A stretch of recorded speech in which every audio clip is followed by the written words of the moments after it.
Welcome to Foxtecc. If you're looking to stop chat backups in WhatsApp on your iPhone, you're in the right place. Backups can take up space on your iCloud and might not be something everyone needs.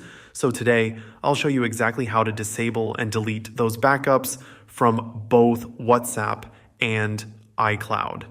First, let's make sure your WhatsApp app and iOS are up to date, as having the latest versions helps everything run smoothly. Now, open WhatsApp on your iPhone. Once you're in, tap on Settings at the bottom right corner. From there, select Chats, and you'll see an option for Chat Backup.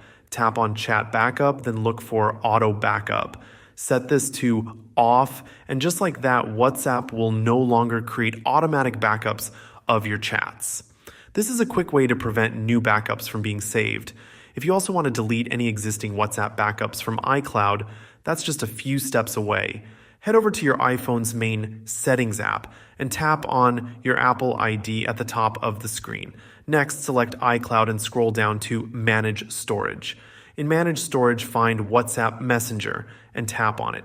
Here you'll see an option to delete data.